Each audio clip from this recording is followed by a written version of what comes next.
When Joe Biden came into the White House, he inherited the lowest rate of illegal immigration in 45 years. He inherited incredible success. Under President Trump, we had great success securing the border, and Joe Biden deliberately, systematically broke the border and opened it up. There were 3 decisions that were made in the very first week of Biden's presidency that caused this crisis. In the first week, he immediately halted construction of the border wall. He reinstated the disastrous policy of catch and release, and he pulled out of the unbelievably successful Remain in Mexico international agreement. And instantaneously, within hours, we went from the lowest rate of illegal immigration in 45 years to the worst rate of illegal immigration in our nation's history. Because the reason is the cartels now know, and the illegal immigrants now know, that if you come, the Biden administration will let you go. The illegal aliens look for Border Patrol agents. They affirmatively turn themselves in, and the reason is the agents ask them, where do you want to go? And they respond, I want to be in New York, I want to be in Boston, I want to be in Chicago, I want to be in Dallas. And what happens? Joe Biden and his administration puts them on planes, puts them on buses, sends them to every city in America. We have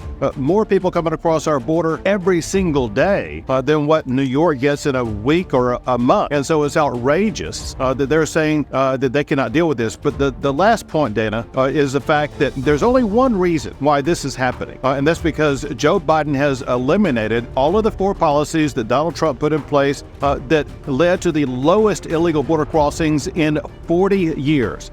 You know, a nation without borders is not a nation at all. Currently, we have an administration that prioritizes illegal immigrants over American citizens, over our own constituents. Since President Biden took office, more than 8 million illegal immigrants have entered our country without consequence. 300,000 since December alone. Within months, there will be more illegal immigrants than the population of my home state of New Jersey. And yet this president continued to deny that the crisis even exists, allowing millions of illegal immigrants, many from countries that hate America, threatens our national security, and it is wrong. We have 1 or 2 cases in the Supreme Court as we speak right now against the Biden administration about illegal immigration.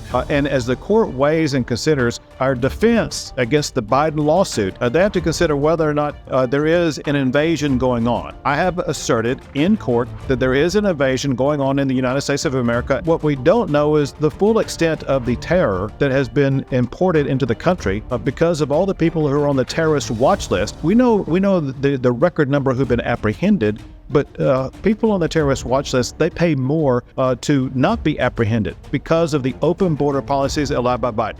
In a chapter of the ongoing immigration debate, Texas and the Biden administration find themselves engaged in a heated standoff over control of critical border areas. In this video, we dive deep into the layers of this conflict, unraveling the motivations driving Texas's assertive stance, examining the tragic incident that escalated tensions, navigating through the intricate legal maneuvers, and exploring the broader political landscape that sets the stage for this intense battle at the southern border. You know, under President Trump, we did have this crisis at the southern border. Under Obama, we did have this crisis at the southern border, but we have it under Biden. This is a willful invasion that's being allowed by the administration. We don't need new laws to secure the border. We need to let Greg Abbott do his job, which is to put up the razor wire. I stand with Texas. We've got to secure this border. Stick around to gain insights into the ongoing struggle for authority, revealing the complexities and dynamics at play in this critical juncture of the immigration debate. At the epicenter of the clash is Shelby Park in Eagle Pass, Texas. The Texas National Guard, under the guidance of Governor Greg Abbott, seized control of a 2.5-mile stretch along the southern border. Driven by concerns about perceived shortcomings in federal actions, Texas's assertive maneuver not only curtailed access for federal Border Patrol agents, but also presented hurdles for local authorities. This audacious move introduces a new dimension of complexities to an already strained relationship, fueling discussions and complications in the unfolding narrative. Texas officials, led by Attorney General Ken Paxton, have refused to comply with an order from the Biden administration, which demanded an end to the state's control over a segment of the U.S.-Mexico border. The specific area in question is Shelby Park in Eagle Pass, Texas, a location where undocumented immigrants have been crossing into the U.S. Governor Greg Abbott's order to construct a barrier and limit entry for Border Patrol agents has heightened the tensions between Texas and the federal government regarding immigration policies. The whole idea behind this whole taking over Shelby Park was to prevent another processing center to be set up under the bridge. And we saw what took place in December. That just continued to attract more illegal immigrants to cross the river because they knew that if they could get to a certain point, which was Shelby Park, that they would be processed. In response to the Biden administration's request to end state control, Attorney General Paxton defended Texas's actions, asserting that they are necessary due to what he perceives as President Biden's open border policies. Paxton stated, because the facts and law side with Texas, the state will continue utilizing its constitutional authority to defend her territory, and I will continue defending those lawful efforts in court. It's pretty crazy to see what's happened over the last 3 years of the Biden administration. Those numbers, as you've seen, get worse, not better. It's not like they're solving the problem. They're actually helping aid and abet the cartels. And then Texas says, we've had enough. We're going to do something about it. And then they threaten us from enforcing our own laws. It seems pretty crazy, and it's hard to believe that we have a government that is working against its own citizens and helping the cartels move as many people across the border as possible. Now that the Biden administration is allowing them, and they're getting a few hundred or a few thousand versus the literally hundreds of thousands, if not millions, that the border states are getting, they're complaining. And it's a little ironic that they're blaming Texas when all we're dealing with is a much more significant problem than they are. We've lost our leverage given the fact that the Biden administration doesn't enforce our own federal immigration laws. The ongoing disagreement reached a critical point when Governor Abbott ordered the construction of a fence around Shelby Park and declared that border agents would no longer be allowed on the property. Shortly after this directive, a tragic incident occurred where a mother and her 2 young children drowned in the Rio Grande near the park. Border Patrol agents claimed they were physically barred from entering the park to rescue the family, sparking further contention between Texas and the Biden administration.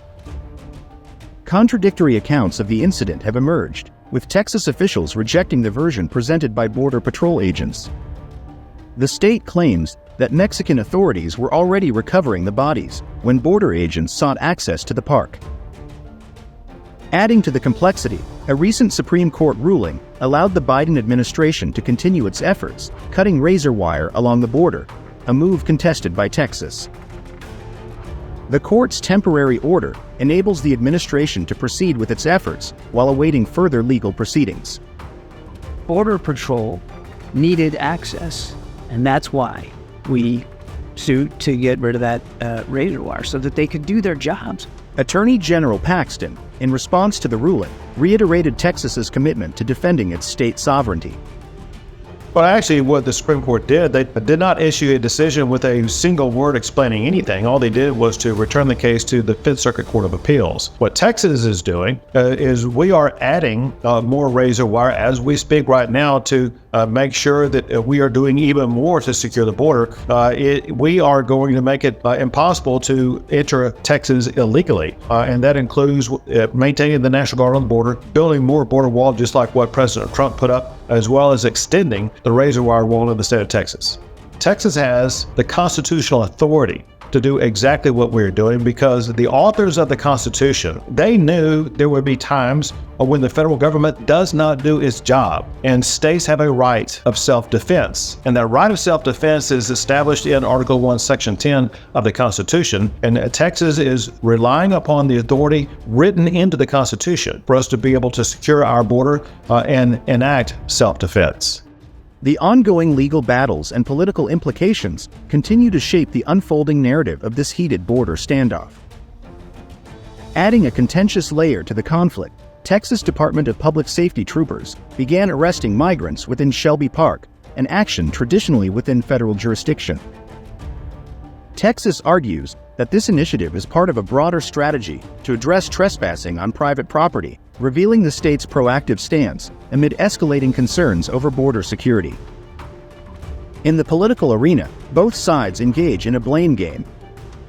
64 House Republicans that have joined us here in Eagle Pass. They represent 26 states, 1 U.S. territory. We represent over half the U.S. states because every state in America is now a border state. Today we're able to meet with local residents, with sheriffs, with the Texas DPS. One thing is absolutely clear. America is at a breaking point with record levels of illegal immigration. And today we got a firsthand look at the damage and the chaos the border catastrophe is causing in all of our community. The situation here and across the country is truly unconscionable.